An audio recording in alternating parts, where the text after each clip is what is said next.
Super star Rajinikanth நடிக்க வந்து 50 வருடங்கள் ஆகுது. தொடர்ந்து இந்த 50வது வருடத்தில் சூப்பர் ஸ்டார் ரஜினிகாந்த் அவர்களுக்கு தொடர்ந்து 4 படங்கள் ரெடி ஆகுது. முதல் படம் ஜெயிலர் 2. இந்த ஜெயிலர் 2 படத்தை நெல்சன் தான் எடுத்துட்டு இருக்காரு. மேலும் இந்த படம் அடுத்த வருஷம் ரிலீஸ் ஆகும் என சொல்லப்படுது. அதை தொடர்ந்து பார்த்தீங்கன்னா ஷங்கரோட இயக்கத்தில் ஒரு படம், மேலும் கமல்ஹாசன் ரஜினி சேர்ந்து நடிக்க போகிற படம், மேலும் ரஜினிகாந்த் மட்டுமே நடிக்க போகிற தலைவர் 173. இப்போ நம்ம தலைவர் 173 படத்துடைய அப்டேட்டை பற்றி தான் பார்க்க போகிறோம். அதாவது ஆரம்பத்தில் சுந்தர் சி தான் எடுக்க போகிறாரு, கமல் ப்ரொடக்ஷன்ஸ் பண்ண போகிறாரு என அறிவிப்பு வெளியானது. மக்கள் எல்லாருமே ரொம்பவே சந்தோஷப்பட்டாங்க. பல வருஷம் கழித்து அருணாச்சலம் போல ஒரு படத்தை நம்ம திரையில் பார்க்க போகிறோம்னா கண்டிப்பாக ரஜினியை நம்ம அந்தளவுக்கு பார்க்கலாம். மேலும் கண்டிப்பாக அருணாச்சலம் மாதிரி ஒரு பாணியில் இந்த படம் இருந்துச்சுன்னா 1000 கோடி என்ன 2000 கோடி அசால்ட்டாக அடிக்கும் என எதிர்பார்த்தாங்க.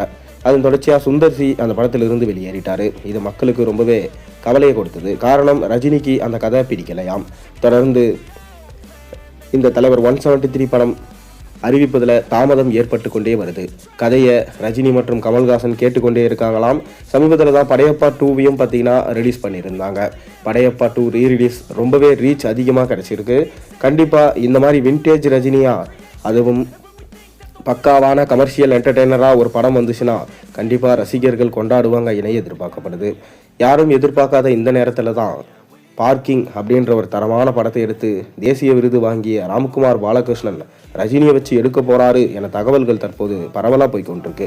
மேலும் இந்த படத்தில் சாய் பல்லவி ஹீரோயினாக ப்ளே பண்ணுறாங்க எனவும், கமல்ஹாசன் தான் இந்த படத்தை ப்ரொடக்ஷன்ஸ் பண்ணுறாரு எனவும், ஏற்கனவே சிம்புவுக்கு சொன்ன கதையை தான் ரஜினியிடம் சொல்லி ஓகே வாங்கிட்டாரு.